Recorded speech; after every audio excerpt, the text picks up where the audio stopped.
분명히 말씀해주고 있습니다. 믿는 도리의 사도시며 대제사장인 예수를 깊이 생각하라 라는 말씀으로 어떻게 보면 오늘 예수가 누군지를 우리가 깊이 알아야 될 사실들을 말씀해주고 있습니다. 어떻게 보면 오늘날 교회에서 성경 공부를 진행할 때 하나님, 예수님, 성령님 세 분에 대해서 먼저 언급을 하고 하나님의 그 속성, 하나님의 품성 이런 것들을 먼저 말씀하든지 아니면 조지신학 같은 경우에는 하나님으로 시작하는 것이 아니라 인간의 죄성부터 먼저 시작해서 인간의 죄는 악하다. 어떻게 보면 인간은 처음부터 죄성을 가지고 태어났다라고 얘기하면서 그러면서 이제 하나님에 대해서 신성, 인성 뭐 여러 가지를 얘기하여 나아가고 있는데요. 이런 조직신학을 체계적으로 우리가 배우려면 시간이 많이 걸립니다. 그러나 우리는 성경 속에서 계속 그런 것들을 배워오고 있었습니다. 뭘 배우고 있었어요? 우리는 평생 하나님에 대하여, 예수님에 대하여, 성령님에 대하여 우리는 말씀을 통하여서 계속 배우고 듣고 있는 것입니다. 따로 내가 어떠한 것에 대해서 이단이나 다른 것에 대해서 하기 위해서는 내가 하나님에 대해서 정확하게 규명을 하고 그들을 돌아오게 하고 잘못된 것을 지적하기 위해서는 조직신학적으로 우리가 체계적으로 그런 부분을 알아야겠지요. 그러나 일상적인 것은 이미 말씀을 강단을 통하여서 여러분이 살아오는 동안에 성경을 아는 그런 모든 것을 통하여서 예수를 계속해서 알아오고 계셨습니다. 하나님에 대해서, 예수님에 대해서, 성령님에 대해서. 마치 지금 히브리 기자가 그렇게 쓰는 것처럼 우리는 어떻게 보면 예수 그리스도를 알고 있는데 문제는 뭐냐면 깊이 있게 알고 있지 않고 어설프게 알고 있다는 것이 문제라는 겁니다. 그래서 어떻게 보면 조직신학 같은 것이 필요하고 그리고 그동안에 많은 어떤 신학자들이 성경 연구자들이 이 말씀은 이렇게 하는 거다라고 얘기를 하고 설명을 하고 나설 수밖에 없었던 일들이 많이 있습니다. 오늘 우리가 사도신경 하는 그 자체에서도 우리가 아는 것처럼 역사적으로 많은 회의를 통하여서 종교회의를 통하여서 그것이 체계적으로 되고 압축화돼서 오늘 우리가 신앙 고백하는 사도신경이 된 거거든요. 그것이 체계화되기 전에는 옳은 말씀을 하는데도 죽임을 당하기도 했고요. 거짓을 얘기해서 죽임을 당한 사람도 있고 막 그래요. 그러니까 정확하게 이거다라고 체계화되기 전까지는 모르니까 서로가 적대시하고 원수시 여기면서 예수님 당시가 아니라 예수님 훨씬 이후에 중세시대 때 너무나도 많은 그런 일들이 일어났어요. 그래서 서로가 다른 생각을 가졌다는 이유로 서로를 죽이고 서로가 뭐예요? 마귀라고 조롱하고 그러면서 그런 시절들이 있었어요. 그런 시절들이 없었다면 오늘 우리가 이단을 만나도 우리는 늘 새로운 것은 거짓이 새로운 것처럼 받아들이고 거기에 넘어갈 수밖에 없었을 거예요. 그러나 그 많은 논쟁 속에 그리고 회의에서 걸쳐서 수많은 신학자들이 회의에 걸쳐서 서로 다른 의견들을 종합해서 만들어낸 것이 오늘 우리가 고백하는 사도신경이거든요. 지금도 오늘 우리가 이단시 여기는 이런 부분에 대해서는 동방종교하고 서방종교하고 있는 이 문제에서 아직도 갈등을 가지고 있어요. 왜? 우리는 서방종교의 로마 카톨릭에서 개신교로 해가지고 나온 우리가 줄기라면 동방종교는 어떻게 해요? 지금 우리가 러시아 어떤 그쪽에서 계속 나오는 어떤 신학의 사상이 달라요. 지금도. 막 예수님에 대한 마리아에 대한 이런 사고가 달라갖고 갈라진 거거든요. 종교회의를 통해서. 근데 우리는 그러한 곳에 우리가 서로가 다른 구조 속에 빠져야 되면 뭐가 문제가 되냐면 진리를 모르니까 자기가 믿는 것이 모든 것이 다 진리인 것처럼 여기다가 하나님이 원하시는 것이 무엇인지를 모르고 어떻게 해요? 나도 모르게 비방하는 자가 되고, 나도 모르게 살인하는 자가 되고, 나도 모르게 하나님 뜻에 거역하는 자들의 삶을 살면서도 그게 불순종인지 거역인지 모르고 산다는 것입니다. 오늘날 수많은 목회자들도 그런 길을 걸어왔고요. 지금도 걸어가고 있습니다. 그러면 그분들을 통해서 가르침을 받고 교육을 받는 성도들은 어떨까요? 어떻게 보면 성경이라고 내가 믿었던 잘못된 부분을 내가 그것을 계속해서 붙들고 있다라면 우리도 모르게 하나님께 불순종하고 사는 삶을 살 수밖에 없다는 것입니다. 그러면 어떻게 할까요? 우리의 최후 보루가 어떻게 보면 목회자들이고 아니면 교회 선생님들이고, 그런데 그들이 잘못 가르쳤다는 그 사실들을 우리가 모르고 그 사실만 받아들이고 산다면 어떨까요? 평생 모르고 사는 거예요. 그래서 어떻게 보면 목회자들도 그렇고 성도들도 그렇고 하나님 말씀 앞에서는 이전의 말씀보다 나에게 현 시간에 주어지는 그 말씀이 최고의 가치가 있는 것이 될 거고, 하나님께서 나를 변화시키는 과정에서, 그리고 역사적에서 그 시대의 흐름을 통해서 그 시대 사람들을 변화시키고, 그리고 그 다음 세대 변화시키는 그 과정에 하나님의 음성들이, 하나님의 말씀들이 우리에게는 열려져 있는 상태에서 받아들여져야 된다는 거예요. 그런데 우리는 너무나도 우리가 고정적으로 그런 것들을 틀을 막아갖고 받아들이지 않는 게 문제라는 겁니다. 그는 오늘날 현대인들에 있어서 가장 독특한 성질이 아닐까요? 최근에 이혼숙녀라는 그런 드라마 연속 시리즈를 보면서 저는 느낀 게 현대인들의 문제점이 바로 이게 아닌가라는 생각이 들어요. 뭐냐면 자기가 경험해 온 그 모든 세계가 다예요. 결혼한 사람들끼리도 서로가 다르다는 걸 생각을 하지 않고 자기 생각만이 옳다라고 생각하고 그 안에서 딱 갇혀 있어가지고 다른 사람들을 이해하려고 하지 아니하고 받아들이려고 하지 않고 자기만의 생각들이 다 옳은 것처럼 생각들을 하여 나아간다는 것이 문제가 되는 것 같아요.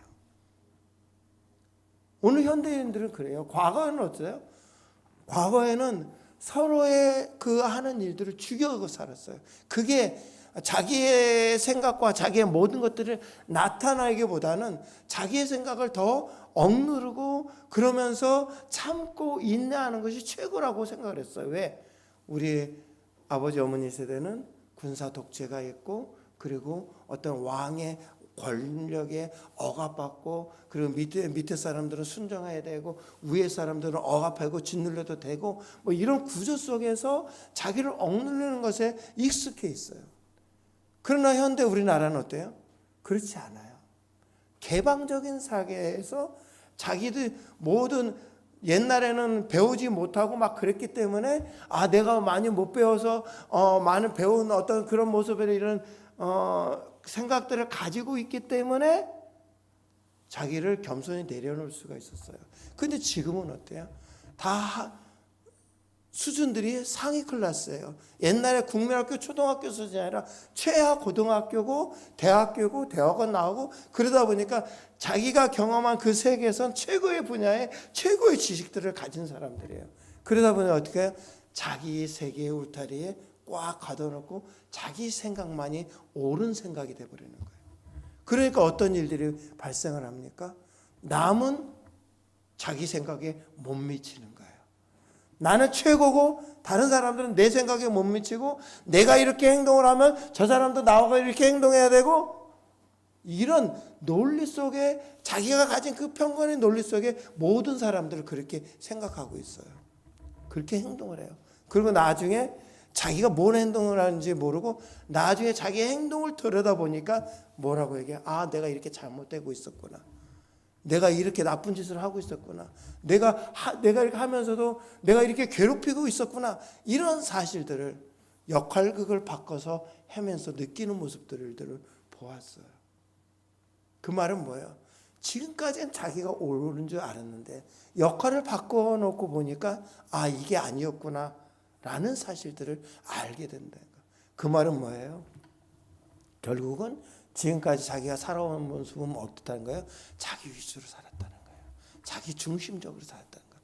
자기 사고에 모든 사람들을 다 끌어맞히려고 하고 틀리면 다 틀렸다라고 그러고 자기의 소리만을 높이는 이런 모습들을 행했다는 거예요.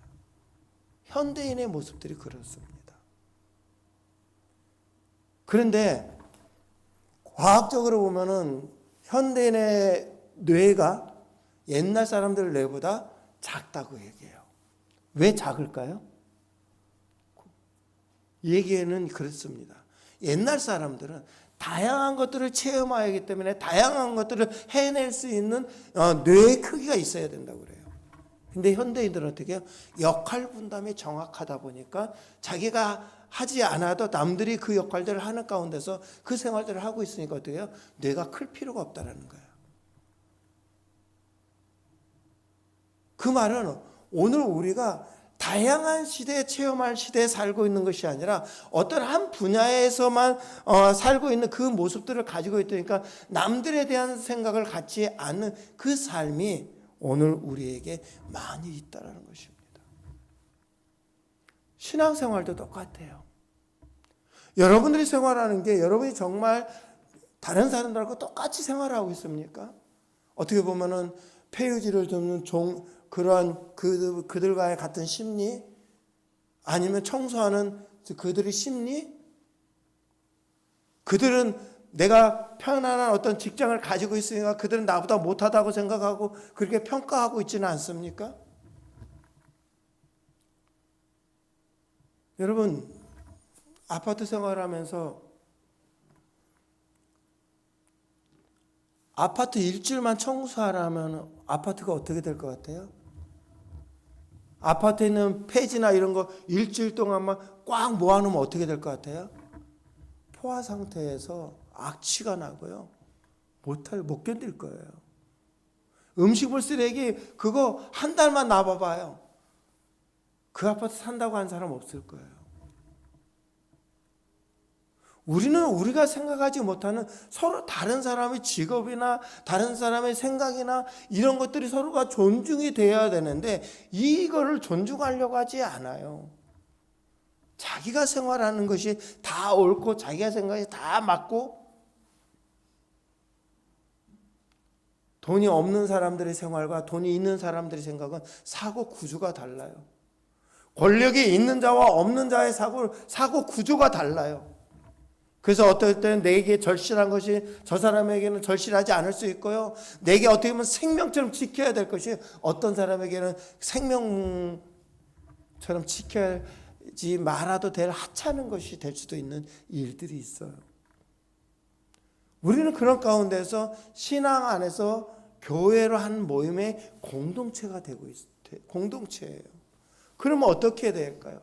왜 성경은 예수님을 머리라고 그랬고 머리는 한 분이시고 왜 교회의 모든 지체들은 그의 몸과 팔이요 발이요 뭐 이런 식으로 성경에서 말할 수 있을까요? 교회는 머리는 오직 예수님 한 분이어야 돼요. 그리고 모든 지체들은 다 지체해야 돼요. 그래야 교회가 움직여질 수 있는 거예요. 그렇지 않으면 머리가 9개 달린 뱀이라든지 여러 가지 그 흉측한 그런 모습들을 가진 사람들을 생각하고 있다면 교회는 움직여지지 않을 거예요. 하나님께서 왜 사람을 머리를 하나 두고 눈을 2개를 두고 코와 입과 손과 발을 만드셨을까요? 머리가 2개이면 앞뒤로 생각하면 우리 몸과 팔은 견뎌낼 수 없을 거예요. 왜? 2개의 머리가 손과 발을 제각기 시킨다면 우리 사람은 사람이 아닌 괴물이 될 거고 사람이 아닌 장애인이 될 수밖에 없을 거예요. 사람을 머리를 두고 교회를 그 머리라고 교회의 머리 대신 예수님을 얘기하고 그의 지체라고 얘기할 때는 생각은 누구 생각이에요? 오직 하나님께서 우리에게 생각하고 지시하고 명령하는데 우리가 따라가야 되는 거예요. 그런데 내가 머리가 되고 그러면서 교회의 모든 구성원은 각자의 머리에다 따라가라 그러게 하면 교회가 되는 거예요? 아니에요. 될 수가 없는 거예요. 그래서 교회는 어떻게 해요? 모든 부서가, 모든 지체들이 예수 안에서 한 생각으로 움직여져야 되는 거예요. 그런데 뭐 어떻게 합니까? 그런 일이 안 되잖아요. 왜? 그런 대화가 없으니까. 생각하는 게 보니까, 가만히 보니까 대화들도요, 너무 고지시간 현대인들은 자기 생각 위주로 대화들만 해나가려고 그러니까, 남을 존중하지 않고 남의 얘기를 들으려고 하지 않으니까 결국은 서로에게 위기까지 오는 상황들을 부담감 없이 만들어가면서도 아무 죄책감을 못 느껴요. 왜? 서로가 존귀하다는 것을 깨닫지 못하니까 그래요. 자기만 존귀하고 남은 자기를 위해서 무시당해야 된다는 그런 사고 구조를 버리지 못하니까 그래요.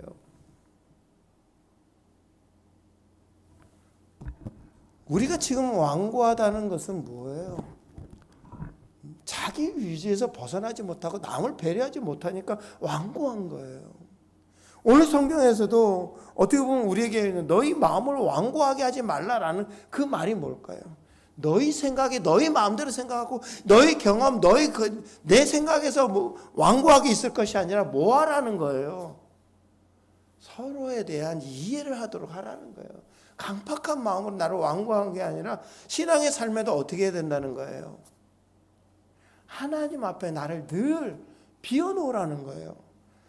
나를 비워놓을 뿐 아니라 내 주위의 모든 사람들도 다 비워놓고 생각을 하라는 거예요. 왜? 사람은 변화되고 성화되어야 되는 그리스도인들이기 때문에. 완벽한 사람들이 모였다면 아무 문제가 없어요. 왜? 완벽하니까. 그 모임은 서로가 완벽한 자체에서 이루어질 수 있으니까. 근데 완벽하지 않은 사람들이 모였을 때는 어떨까요? 완벽하지 않은 것들을 인정하고 완벽한 것을 맞추기 위해서 서로가 맞춰가야 되는 거야. 마치 조각에서 퍼즐에서 맞추는 것처럼 완벽하게 서로가 맞출 수 있도록 노력을 해야 돼요. 잘못했으면 떼어내고 이게 맞는 것 같은데 맞으면 붙이고 그게서 잘못되면 또 뜯어서 다시 고쳐서 완벽한 그림을 만들어내가야 될 퍼즐 모습이 교회가 그렇게 해나가야 될 모습이에요. 어떻게 보면 악단에서 지휘자가 지휘를 할 때 저는 그 그림이 상당히 처음에 많이 와닿았어요. 뭐냐면 지휘자가 지휘해 나갈 때 악단들이 딱 있는데 지휘자의 지휘에 맞춰서 악단들이 움직여져야 그 하모니로 인해서 아름다운 음악이 만들어지는 거잖아요. 그런데 지휘자는 지휘하는데 악기는 제각기 다 소리는 제가 원하는 대로 소리가 나면 음악이 됩니까? 어떻게 보면 시끄러운 어떻게 소리들에 불과한 거 아닙니까? 교회도 마찬가지예요. 하나님께서 우리에게 말씀하시는 그 말씀의 중심이 되어야 되지 다른 어떤 사람들의 말이 중심이 되어버리면 교회가 아닌 거예요. 그러면 교회는 어떻게 해요? 그 사람들의 집단이 되는 거예요. 모임이 되는 거예요. 하나님 말씀에 모이는 자들의 그 얘기가 되어야지 교회 안에서 다른 얘기가 되면 될까요? 예수님께서 교회는 뭐라고 그랬어요? 내 집은 만민이 기도하는 집이라. 그러면 교회에 와서 교회가 어떤 곳이 돼요? 예수님께서 왜 성전에 들어가고 모든 것을 다 뒤집고 엎었어요? 교회가 장사의 소굴이 되니까. 교회의 정치의 소굴이 되니까. 교회에 와서 예루살렘 성전에 와서 하나님께 예배를 드려야 되는데 예배 드리는 처소에서 온갖 나쁜 행위들이 일어나니까 예수님께서 뒤집어 엎으시는 거예요. 왜 하나님께 기도하는 집이 기도가 아니고 온갖 다른 쓸모없는 처소가 되느냐는 것이죠. 그렇다면 오늘 우리가 교회가 하나님의 처소가 되려면 하나님께 예배를 드리는 장소가 되려면 교회에 와서 우리가 어떤 일들을 해야 돼요? 하나님 말씀을 서로가 주고받는 얘기가 돼야 되겠죠. 아니면 신앙생활에서 일주일간 생활해서 나는 이렇게 신앙생활을 했어. 나는 이렇게 실패를 했고 나는 이렇게 승리를 했어. 그럼 나는 어떻게 신앙생활을 할 거야. 이런 얘기들이 이루어져야 되는데 사실 교회 오면 우리가 어떤 얘기들을 많이 합니까? 세상 얘기만 해요. 오늘 우리나라 같은 경우에는 정당 얘기하겠죠. 대통령 얘기하고 막 얘기하겠죠. 왜 교회가 그런 처소가 돼야 됩니까? 오늘 우리가 그런 거 얘기하면 뭔 얘기해? 그런 오늘 우리 이런 문제가 있으면 성경에서 역사에서 어떤 문제가 어떻게 이루어졌더라. 그러면서 그 문제를 보면서 우리는 성경적으로 이렇게 나가는 아름다운 얘기들이 되어야 되지 않을까요? 그런데 오늘날 목회자들도 그런 길을 가고 있어요. 목회자들도 정치 얘기하고 있고요. 목회자들도 경제 얘기하고 있고요. 목회자들도 시대적인 악한 그 문화 속에서 하나님의 얘기가 아니라 하나님의 이름으로 이겨나갈 얘기가 아니라 어느 한쪽에 편중이 되어서 나가는 삶이 있다는, 그게 뭐예요? 결국은 자신을 완악하게 하는 거예요. 왜? 하나님의 마음이 아니라 세상의 마음으로 서로를 자꾸만 끌어당기고 있기 때문에 그래요. 오늘 성경은 이렇게 얘기하잖아요. 오늘 성경에서 뭐라고 얘기합니까? 예수 그리스도를 먼저 깊이 생각하고, 그리고 그 안에서 예수님께서 만들어진, 어떻게 보면 집을 얘기한다는 건 뭐예요? 예수님께서 우리에게 말씀하신 그 말씀이 우리에게 집이 되는 거예요. 그러면 우리가 그 집에서 예수님 말씀을 안에서 살아가야 되는데, 문제는 뭐예요? 하나님의 말씀을 받아들이지 아니하고 완고하여서 세상의 모든 것에 나를 거기다 놓고 있기 때문에 어떻게 해요? 예수님 하나님의 말씀으로 받아들이지 않는 거예요. 다시 말해서 여러분, 세상에 나가서 진급하기 위해서 아니면 뭔가 잘하기 위해서 자기를 꾸미기 위해서 얼마나 많은 투자를 합니까? 근데 여러분은 성경에 하나님의 말씀에 대해서 얼마나 많은 투자를 하고 있습니까? 기도하면서 말씀 있는 시간을 얼마나 가지고 있습니까? 외적으로 나를 꾸미는 것은 엄청나게 신경을 많이 쓰십니다. 그리고 사회적으로 내가 지위가 높아지고 많은 물질을 얻기 위해서 많은 노력들을 해 나아가고 있습니다. 그러나 내 영적인 성장을 위해서는 여러분 뭘 하고 계십니까? 하는 것이 뭐 있습니까? 그러면서 우리는 얘기합니다. 나는 하나님의 뜻대로 사는 겸손한 사람이라고. 뭐가 하나님의 뜻대로 겸손하게 사는지 모르면서 엉뚱한 고집을 부리면서 엉뚱한 생각들을 해나가면서 그게 하나님의 뜻에 맞는 생각이라고요? 하나님께서 나에게 그렇게 말씀하고 계십니까? 아니면 내 마음대로 내 생각대로 내가 하고 싶은 대로 행동하면서 그것이 하나님의 뜻이라고 생각하는 겁니까? 정말 하나님의 뜻이 알고 싶다면 영적으로 성숙하기 위해서 노력을 해야 되고, 하나님 말씀이 내 가운데 임재해서 성령이 나에게 말씀하는 소리를 내가 들을 수 있는 그릇이 되어야 되지 않겠습니까? 세상 문화와 도덕과 가치관 속에서 늘 대화하는 가운데에서 그것이 나의 모든 그릇이 아니라 하나님 말씀을 통하여서 내가 하나님의 사람으로 하나님의 자녀로서 그 그릇이 되어야 되는 것이 아닙니까?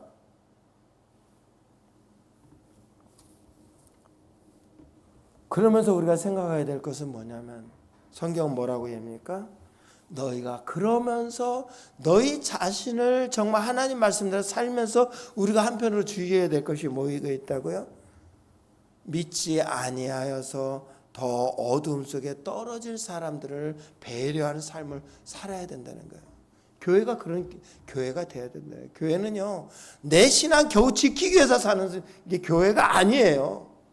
교회는 어떤 교회예요? 서로의 믿음을 지켜주면서 사는 게 교회인 거예요.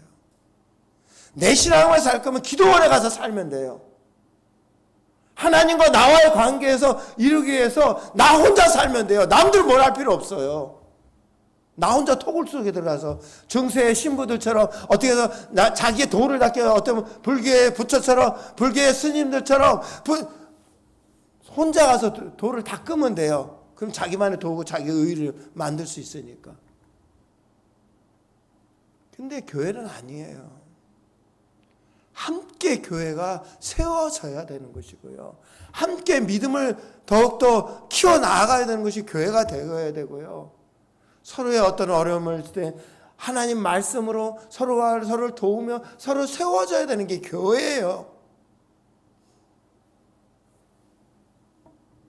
오늘 우리의 삶은 바로 그런 삶이 되어야 돼요. 내 마음이 완고하지 않기 위해서 어떻게 해요? 늘 자신을 돌아보고 서로를 돌아보고 믿음을 세워서 나아갈 수 있는 게 교회예요. 오늘은 성경에서는 참 아름다운 예화를 우리에게 이해하기 쉬운 예화를 하여 주고 있어요. 그게 뭐냐면 이스라엘 백성들이 애굽에서 나오면서 광야에서 어떻게 생활했느냐라는 거예요. 이스라엘 백성들이 애굽에서 나올 때 하나님의 10가지 그 체험을 했고 많은 애굽에서 고생을 했습니다. 힘든 일을 했습니다. 노역을 했습니다. 그러면서 그들이 생각하는 것은 그 노예의 생활에서 자유한 몸으로 나오면 그들은 자유할 거라고 생각을 했어요. 그런데 그들 사고는 어땠습니까? 애굽의 생활에서 벗어나지 못했어요. 애굽에서 있는 먹을 것들, 고기, 그리고 애굽의 어떤 신들을 섬기는 그 모습들이 그들에게는 바뀌지가 않았어요. 그들을 이끌고 인도하시는 분은 하나님인데 하나님께서 광야에서 그들을 지켜주시고 보호하고 인도하고 계셨는데 이스라엘 백성들 애굽에서 나오면서 그들의 생각 사고가 하나님 중심이 아니라 그들을 이끌어 가시는 하나님을 따르는 것이 아니라 뭐라고요?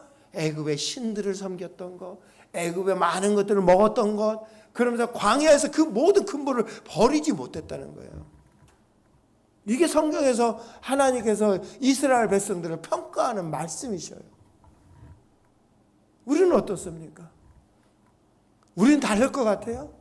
이스라엘 백성들 애굽에서 세상 문화에서 아름다운 호화로운 거, 먹을 거 많은 거, 그런 가운데 풍요로움을 누리는 거, 그런 가운데서 그들이 섬겼던 그런 신과를 가지고 오늘 우리가 그 여호와 하나님을 그렇게 생각하고 나아가고 있는 거 아닌가요? 가만히 들어보면 하나님께서 우리를 보고 너는 왜 세상의 모든 것들을 버리지 못하고 그게 마치 나라고 생각하고 그러면서 그게 너의 신앙생활이라고 하느냐고 하나님께서 우리에게 그렇게 되묻지 않을까요? 내 생활을 지금 누구를 위한 삶이고 누구를 위한 것이고 무엇을 위한 삶입니까? 하나님을 위한다라고 얘기하지만 정말 너무 어리석은 거 아닌가요? 근데 이 사고는 여러분에게 있어서 잘못된 건 아니에요. 왜? 지금까지 인류의 역사 속에서 계속 그렇게 해왔기 때문에. 문제는 뭐예요? 빨리 그것을 깨닫고 어떻게 해요? 하나님께 향하는 거예요. 하나님을 바라보는 거예요. 내가 그런 역사적으로 그런 흐름들이 계속 흘러왔기 때문에 나도 그 흐름 속에서 빠져서 하나님의 책망을 들을 것이 아니라 그 흐름에서 벗어나서 하나님이 원하시는 것을 빨리 알아갖고 돌이키는 거예요. 돌아가서 하나님이 지금 나를 인도하고 있다라고 말씀하시니까 그 인도하는 대로 따라가는 거예요.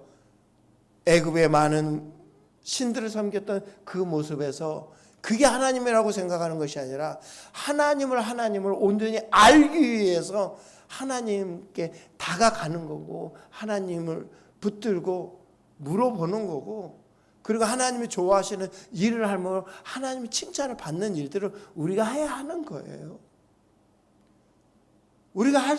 우리의 생각으로는 할 수 없기 때문에 때로는 어떻게 해요? 하나님께 물어보고 여쭤보고 하나님 이게 잘 하는 행동입니까? 아니면 잘못하는 행동입니까? 수시로 하나님께 물어가면서 그렇게 사는 것이 하나님의 거룩한 백성들이 살아가는 삶인 거예요. 말로만 내가 예수님을 깊이 생각하고 그러면서 하나님의 공동체라고 얘기하는 것이 아니라 정말 하나님께서는 나를 공동체로 여겨주실 것, 하나님께서 나를 자녀로 여겨주실 것, 그것을 알려고 노력하고 따라가는 삶인 거예요. 오늘 우리의 삶이 그렇게 되기를 원합니다. 제발 세상 문화, 세상 생각, 세상 판단, 자기 중심의 판단을 가지고 자기 마음을 완고하게 달아서 울타리를 만들고 언젠가는 깨닫게 될 것을 깨닫지 못하는 스스로 자기 울타리를 만들고 거기서 사는 삶이 아니라 제발 하나님께서 우리 울타리를 부시라고 하잖아요. 죄의 그 울타리를 완고한 것을 부시고 하나님의 말씀이 들어오도록 우리에게 하라고 하시니까 그렇게 하셔야 돼요. 하나님이 원하시는 삶이 되시기를 예수 그리스도의 이름으로 축원합니다. 기도합니다. 사랑과 은혜가 충만하신 아버지 하나님, 은혜와 사랑을 감사합니다. 우리가 하나님을 깊이 생각하지 않고는 세상을 모든 것들이 우리의 눈에 보이는 것으로만 충실하게 하기에 우리는 죄에서 벗어나지 못하고 마음이 완고하여서 세상의 경험이 모든 것처럼 받아들일 수밖에 없습니다. 그러나 하나님, 보이는 것이 다가 아닙니다.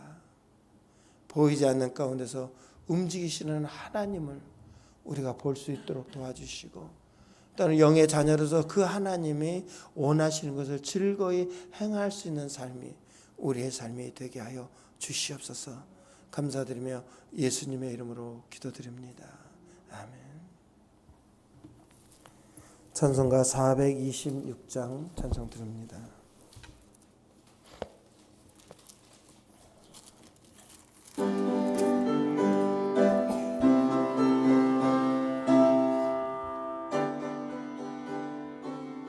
(426장)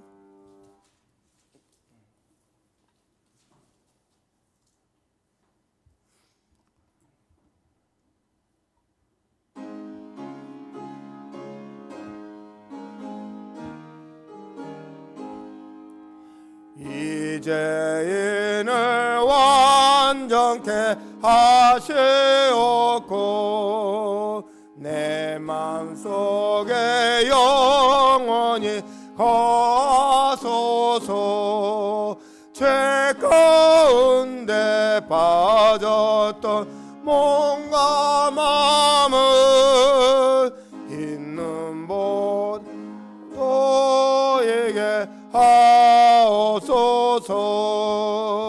눈보다 더 헤어지게 꽃이 서서 정결케 하옵소서. 저 보좌에 앉으신 주 예수여, 이 몸을 주 받으소서. 내 마음과 지식도 그리오니 있는 보다 너에게 하옵소서. 눈보다 더 이어지게 곳이 서서 정결케 하옵소서. 그 상하신 발 아래 엎드려서 날 깨끗게 하시기 원합니다. 날 정결케 하는 피 메사오니 있는 보다 더에게 하옵소서. 눈보다 더 헤어지게 곳이 서서 정결케 하옵소서.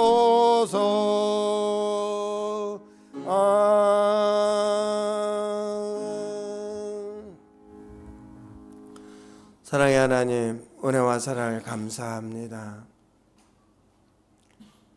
우리의 죄가 아버지를 볼 수 없고 들을 수 없고 깨달을 수 없는 그러한 환경 속에서 우리는 살아가지만, 어두움에 작은 빛이 비치면 그 빛이 오늘 우리에게 어두움을 딛고 빛으로 나올 수 있듯이, 그 죄 가운데서 우리에게 빛을 비춰주시고 나오게 하시는 하나님, 너무나도 감사합니다. 우리가 깨닫지 못하는 것이 있거든요. 하나님, 우리를 수시로 깨닫게 하여 주시옵소서. 그리고 우리가 죄가 발견돼서 그동안 알지 못한 죄가 우리가 알게 되거든, 하나님 그 자리에서 회개하게 하시고, 하나님 말씀에 늘 우리는 비어있고 늘 하나님 아버지 겸손하게 받아들일 준비가 되어서 하나님께서 우리에게 말씀하실 때면 언제든 듣고 바로바로 움직여줄 수 있는 모습, 죄에 타락하여서 죄의 모든 것에 보이는 대로 사는 것이 아니라 보이지 않지만 지금도 역사하시고 지금도 우리와 함께 하시며 우리를 지켜주시고 우리의 길을 인도하신 그 하나님을 우리가 올바로 보고 따르게 하여 주시기를 원합니다. 그런 가운데서 하나님, 많은 믿는 자들에게도 똑같은 하나님 아버지께서 물질을 주시고 행복을 주시고 평안을 주시고 삶을 주시고 많은 것들을 주시고 있습니다. 그 중에는 하나님 은혜에 감사하는 사람이 있고 감사하지 못하고 자기가 원하는 대로 살아가는 삶도 있습니다.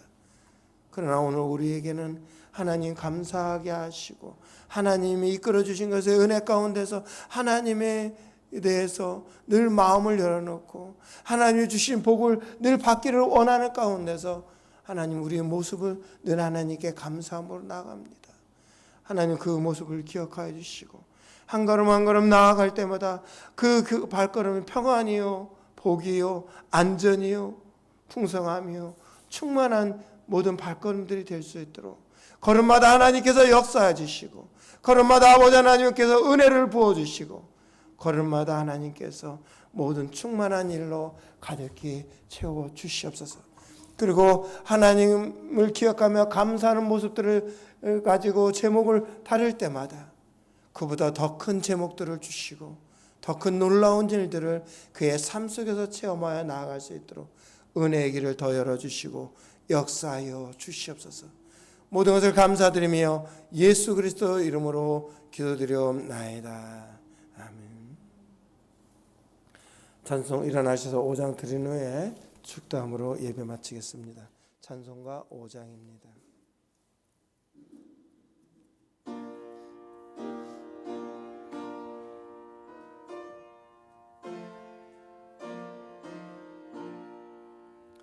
이 천지가 만물들 복 주시는 주여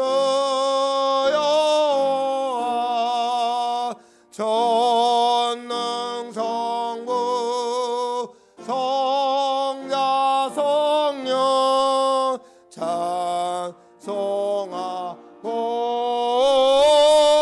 찬송하세. 아멘.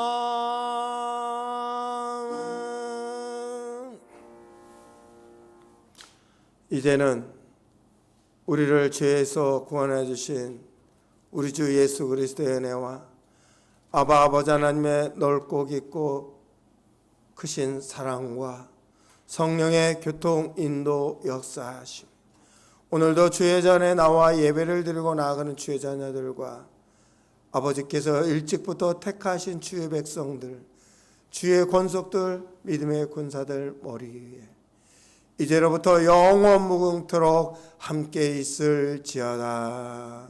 아멘.